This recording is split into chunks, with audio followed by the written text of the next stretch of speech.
let's have a look at this and see what she's talking about here. As I said, I think we might agree on some of the kind of more obvious aspects of why capitalism is bad, and then come to completely different conclusions about why it's bad or the implications thereof.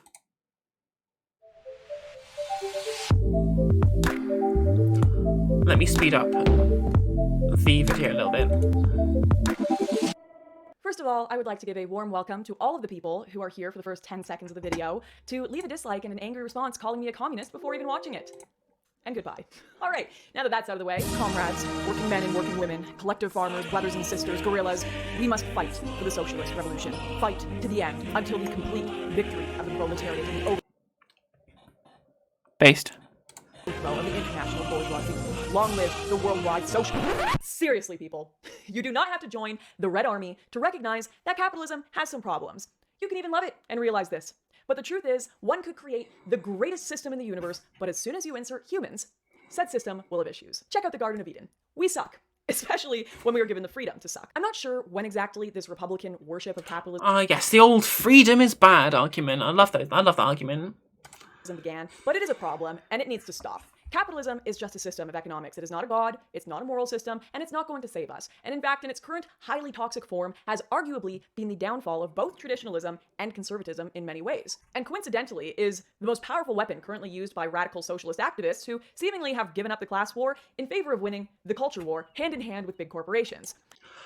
I'm gonna kill myself in Minecraft and Roblox, satirically, if people keep talking about the idea that socialists have abandoned class politics in favour of the culture war in line with corporations. No, we hate when corporations do this. It's called rainbow capitalism. I talked about it earlier. They are doing it cynically to appeal to a kind of cultural consensus that we have about these issues. This is not what's happening. You are being the absolute fool here if you're taking a corporation at their word, thinking that they're completely what's the word I'm looking for? Forthright in these opinions. It's completely cynical. It's just these half-assed, just completely vapid assertions that they try and do, culturally good things. They don't. That's why you see oil companies go, well, we really care about the environment, and they change actual nothing about their business practices. This idea that literally every Marxist and socialist on social media talks about economic issues all the time. It's infuriating when they make this point. We completely just because socialists and corporations maybe might from a very kind of shallow perspective appear to agree on social issues, even though one of them is doing it one of them is doing it obviously and one of them is doing it cynically. Doesn't mean that means that these are in league on everything. It's just does that mean all vegetarians are in league with Hitler? Come on, are all anti-Nazis in league with Stalin? It's such a reductive argument. The idea that if these people agree on one issue, it means that they're in lockstep with each other and everything. It's complete nonsense. It has no basis in reality. So let's jump right into it and go through the three main problems I have here and why. 1. The amount of power corporations have is too damn high. I have a lot in common with libertarians. I ran for the Libertarian Party. I generally want to be left alone and not have the foot of the state constantly on my throat. However, where I tend to part ways with my libertarian friends is I think there are significantly more threats to our freedoms than just the state, such as the many violent, non-government authoritarian criminals and foreign terrorist groups that exist. All people I don't particularly want entering my country or running around freely.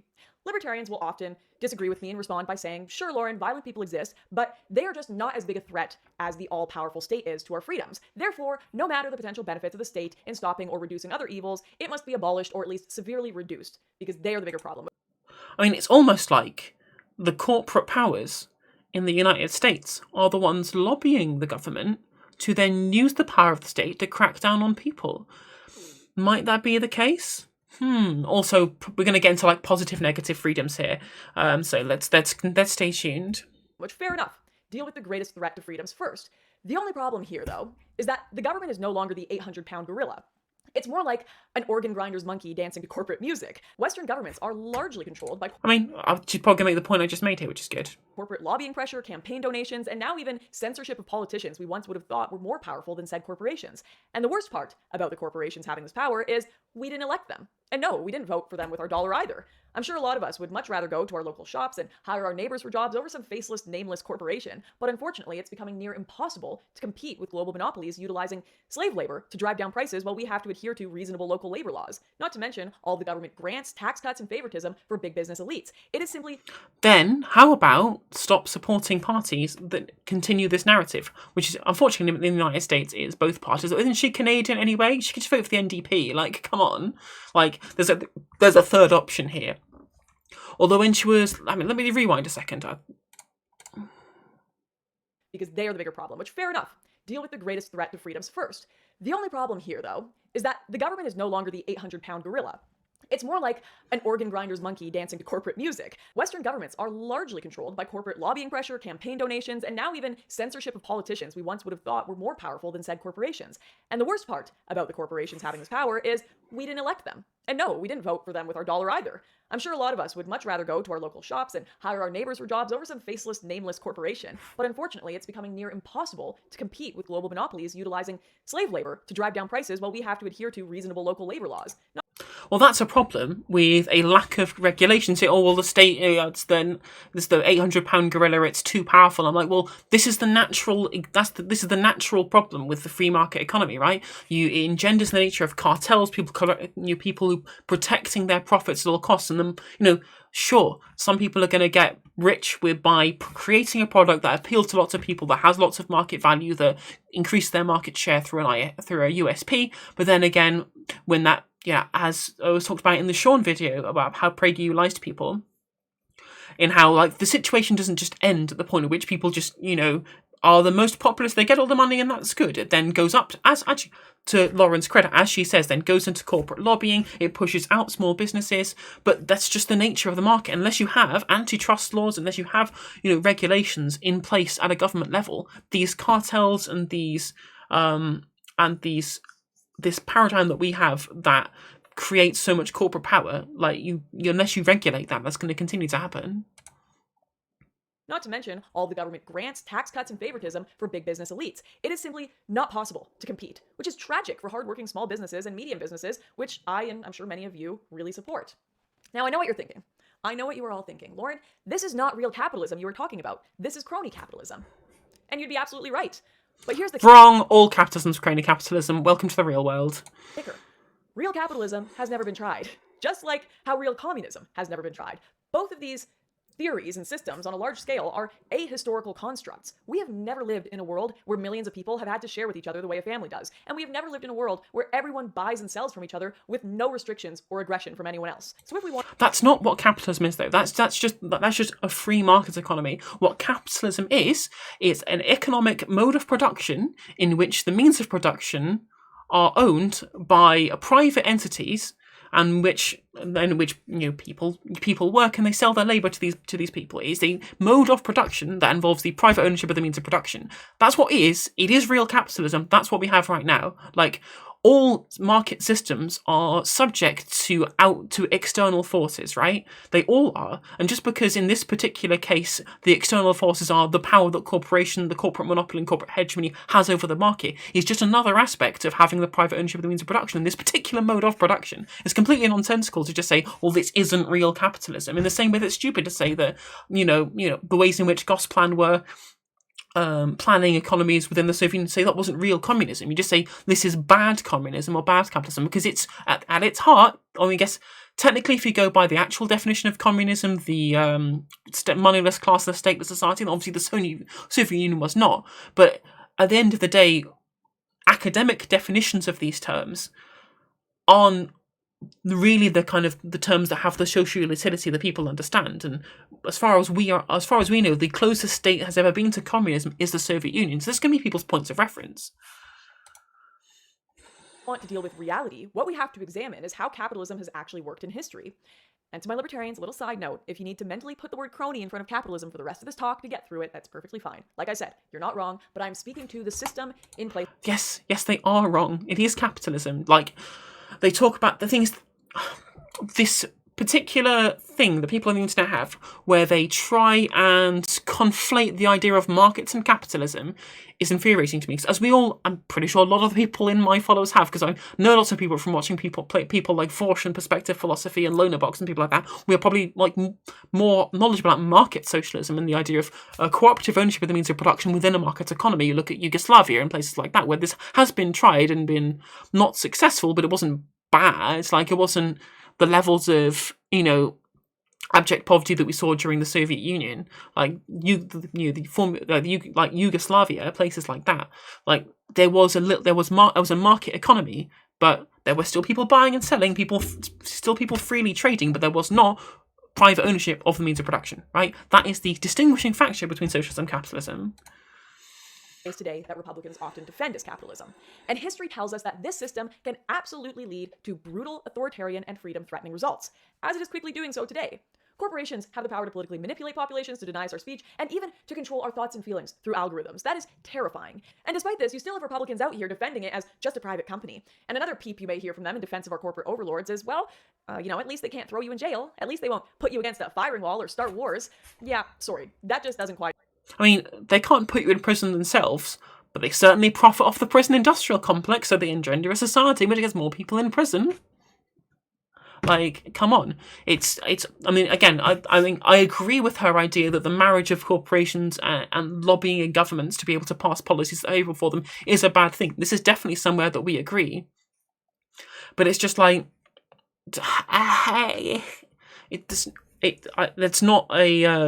that's an indictment of the private ownership of the means of production, which is what the mode of production of capitalism is. Like, that's just what you're going to get if you have these kind of unregulated markets and unregulated systems. Line up with history either. I could do a whole video on private war profiteering. And massive companies and corporations like the Dutch East India Company not only kept and sold slaves, but had private militaries larger than entire countries' militaries, and eventually became so powerful they could invade and become the acting government in areas in which they had business interests. To pretend that if we just abolished the government, none of these corporations would ever even think to oppress us, to fill that power vacuum and take away our liberties, is madness. True. In fact, there is already legislation being proposed to allow Nevada tech companies to form their own governments in cities. So people, if you are skeptical of and you don't like big government, you really should be just as worried about big corporations, because they don't want to uphold systems which made them wealthy, as those very systems may allow for their replacement and failure. And thus, they want to become your government and eliminate competition and question. And I fear... That's actually very true, which is interesting.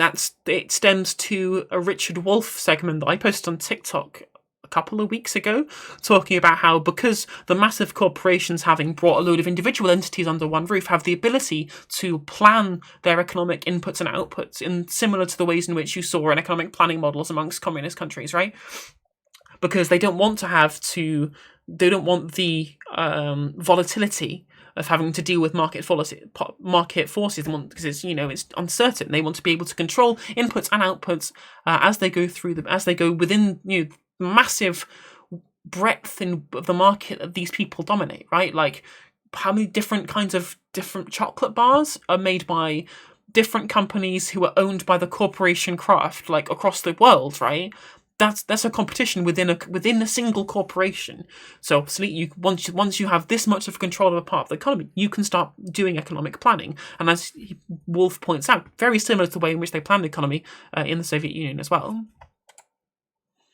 That these mega corporations are getting very close to that.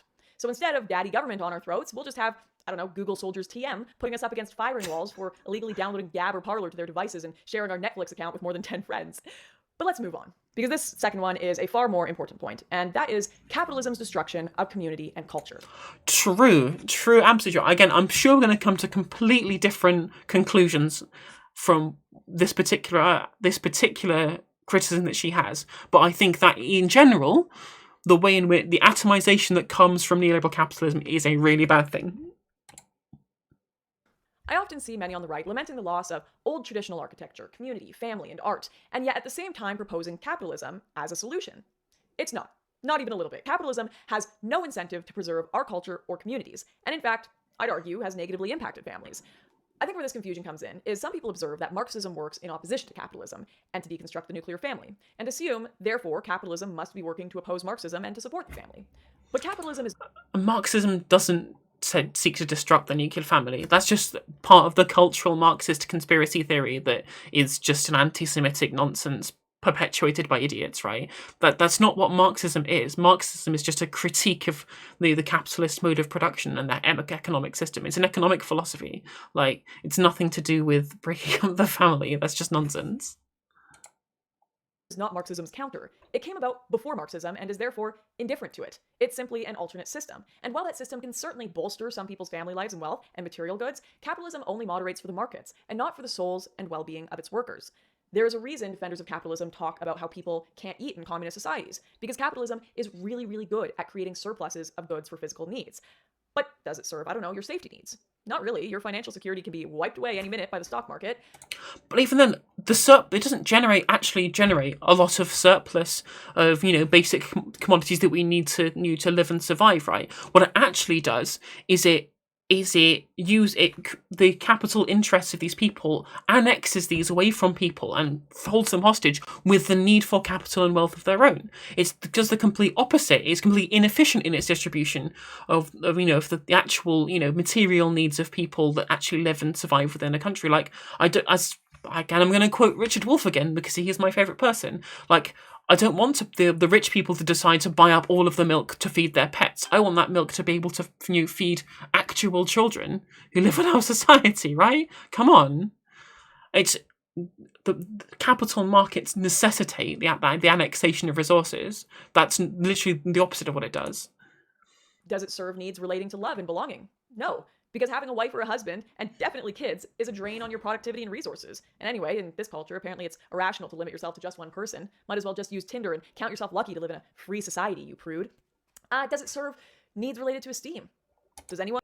Actually, going back there one sec, I'm going to talk about the way in which neoliberal capitalism has destroyed the idea of a family unit. Now, first of all, I think that the idea of having a family unit is a good one. As a culture, having ways in which we raise children in which they have as many voices around them that are going to be able to teach them new things, give them perspectives on life, in being able to have security in the household, to be able to feed and clothe them and support them through their upbringing. I think that's a good thing. Does it have to be one man, one woman, 2 kids, a dog, and a picket fence? Absolutely fucking not. It can be 3 people. It can be 3 different generations, like it is in different countries that are substantially non-Western, like in places where, for example, in Cuba, where people actually live amongst extended families and things like that. Like, that's the norm over there. That's what they would call a family. The idea of a specific nuclear family of people who've moved out from their parents with 2 kids and a dog and a picket fence, that's a particularly recent invention, right? Now, I would actually agree quite a lot with Lauren here in that neoliberal capitalism breaks this up, because at the end of the day, its main issue is creating economic productivity. And if you have a set of the nuclear family that she purports to be massively in favour of, even though I'm not, if you have a man, for example, going to work and a woman staying home feeding the kids, that's a whole adult who is being economically inactive as far as production is concerned. So this is economic inefficiency that neoliberal capitalism just wants to completely do away with. So the idea of the family, capitalism has destroyed the notion of the family by forcing both parents to have to go to work, because not only that's how capitalism engenders society, because it requires more economic productivity, but also wages haven't grown with productivity either. And so trying to support a family on a single income, especially as a member of the working class, is basically impossible now.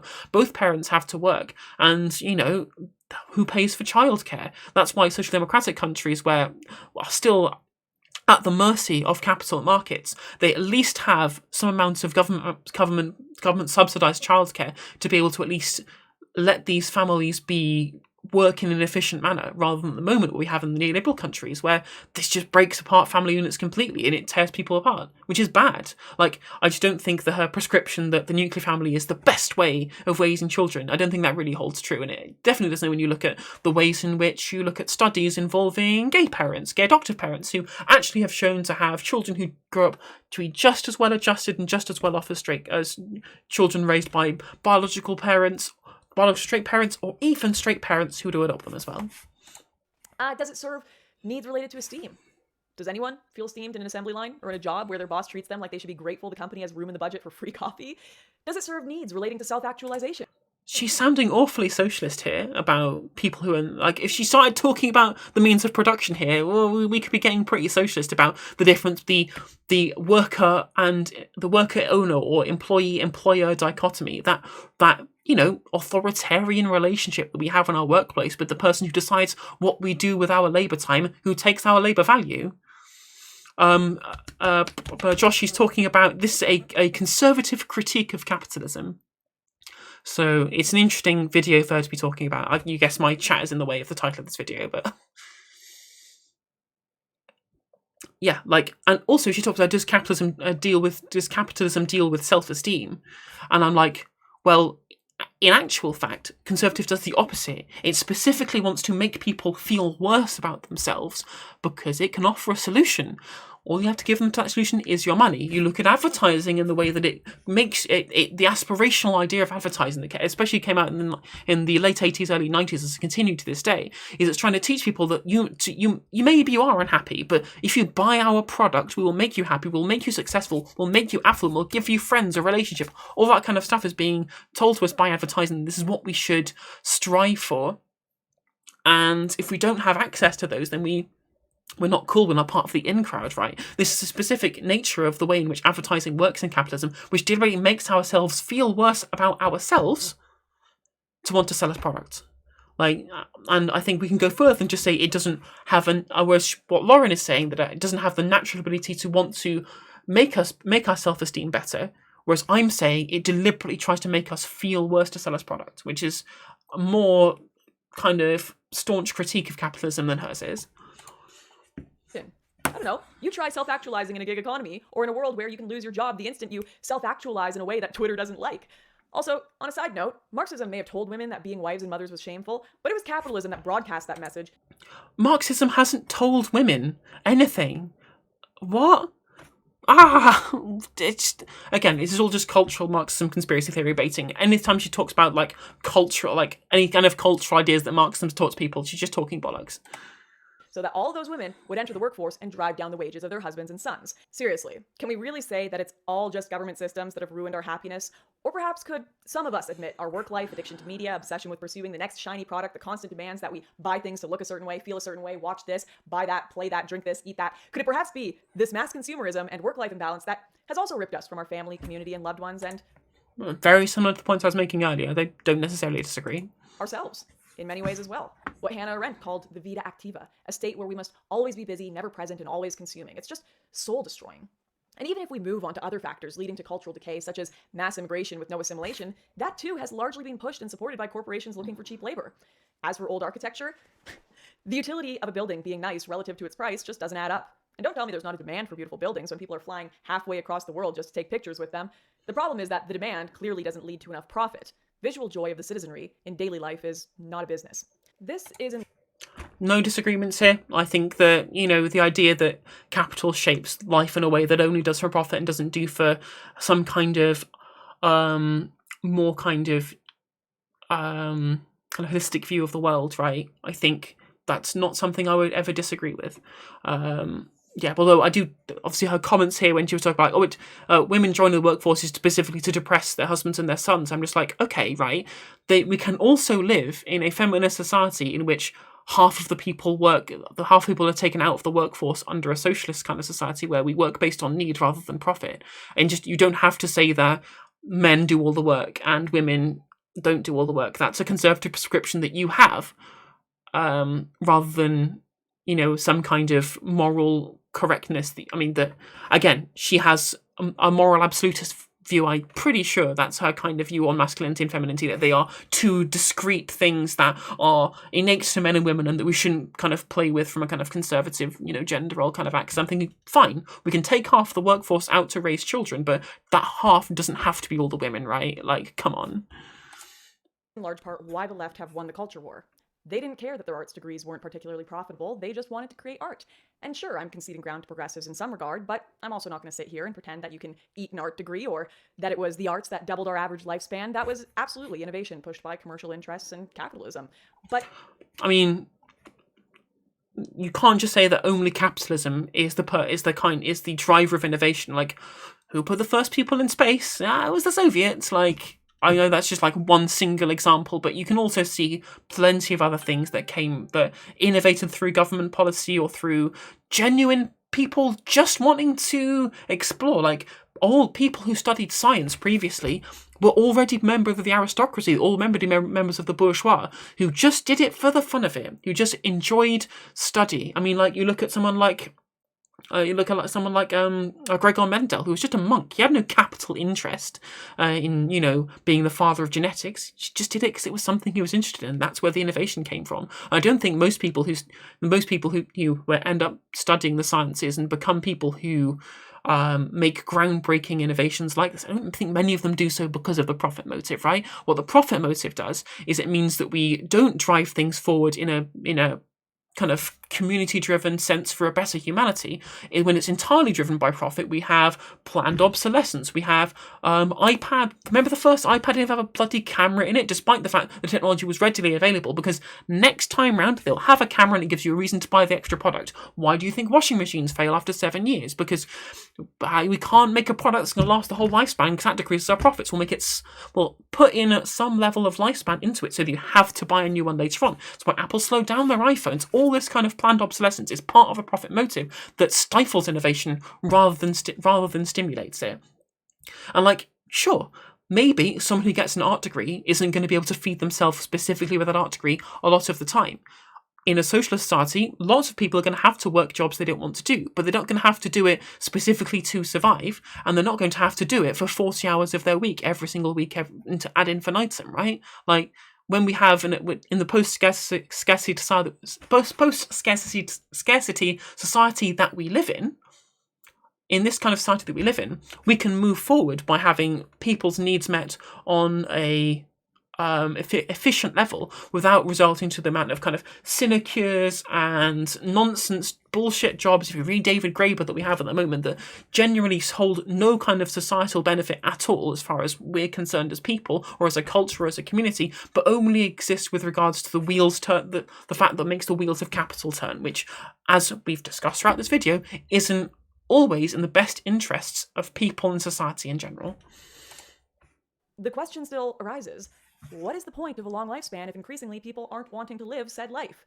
Ultimately, we cannot understate how consumerism makes surviving insultingly easy, but we must also acknowledge it makes living insultingly hard. Now, the last one here, number 3. Capitalism is indifferent to morality. Capitalism is not a conservative view of the world. It's not a political view at all, really. It's simply a tool which sways towards the highest bidder.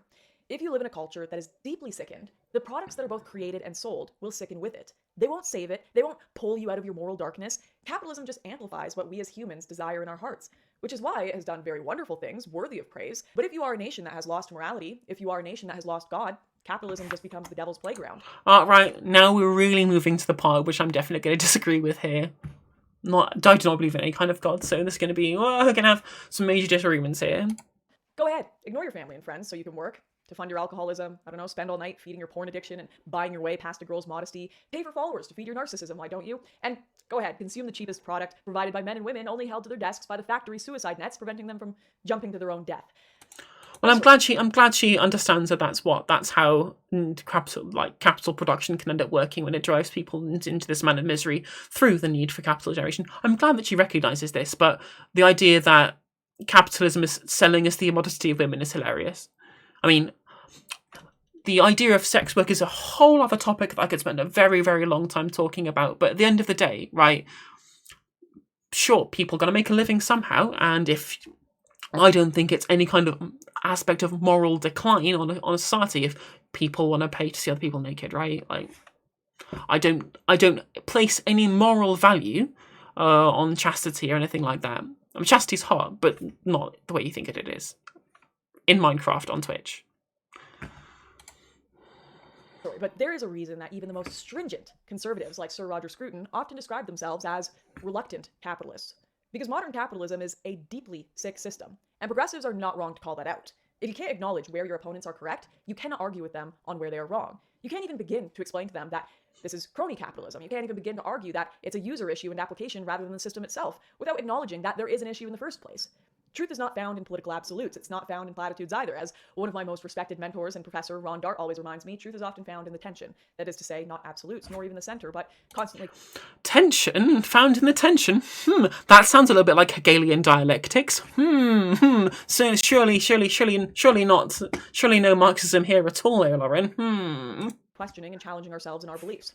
And as I mentioned at the start of this video, some of you may be itching to call me a socialist for publishing this, but consider that you're watching this video on YouTube. Literally any minute, with no warning, YouTube could alter its terms of service to include a provision that lets them ban this video, and then do it.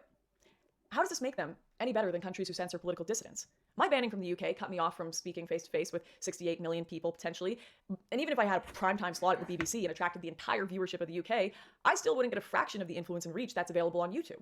YouTube gets 8.6 billion monthly visits worldwide, literally more engagement than there are people on planet Earth. Their daily views are in the billions, and YouTube can cut you off from that audience anytime it likes, for any reason, with no warning or explanation. And because of the power of its lobbying, there's currently no chance to fix that problem. And if you complain about that massive, unaccountable, super governmental power over worldwide speech, you get accused of supporting literal centralized planning of all resources in society by some Republicans, as if there is no middle ground between, hey, I think corporations have gone a bit far, and submitting yourself to Big Brother, which is why I say...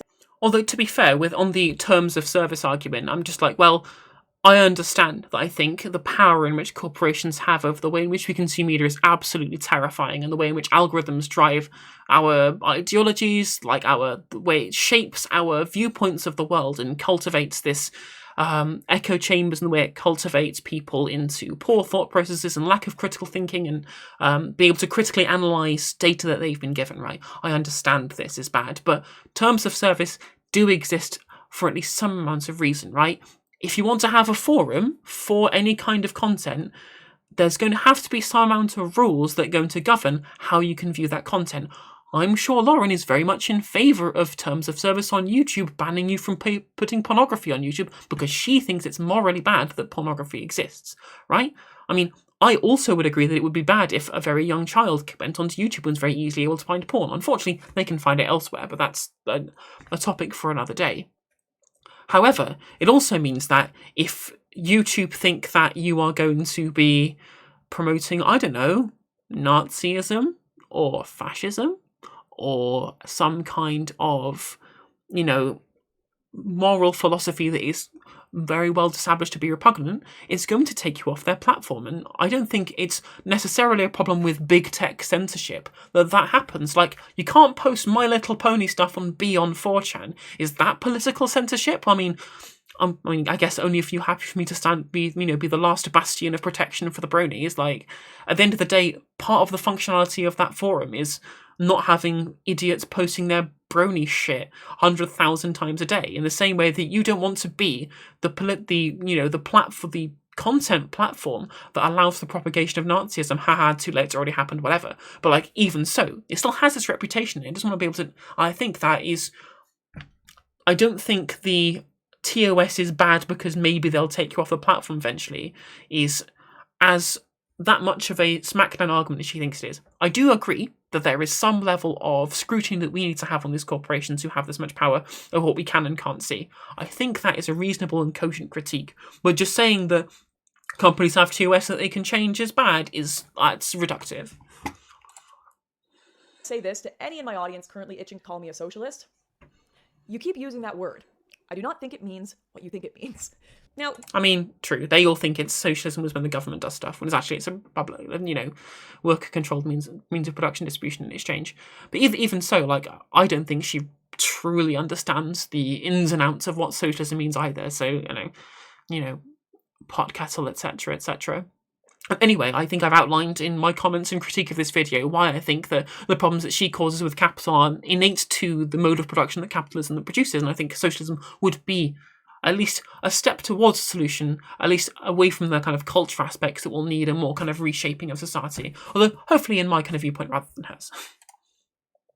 Do I have a solution for this? Great question.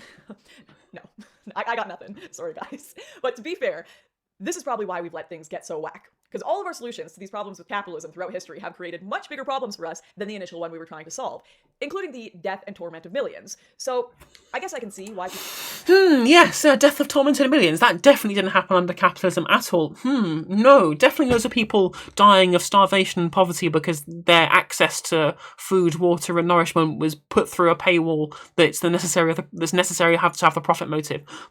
I wonder, Lauren. I absolutely wonder whether that might be a problem that exists across many different political societies, not just if we try and fix capitalism, people will die, which is a stupid argument. people are a bit hesitant to brainstorm on this one. But I would rather honestly speak about the flaws in capitalism with my head held high than pretend it's perfect by burying my head in the sand, I guess. And we can't really ignore these problems forever, as the more we pretend they don't exist, the more people will turn to radical solutions rather than reasonable healing. But yeah, I just wanted to start a conversation there, and I'm glad I got that off my chest, comrades.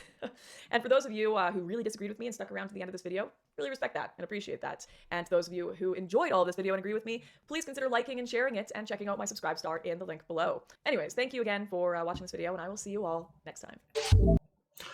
I'm not gonna let her.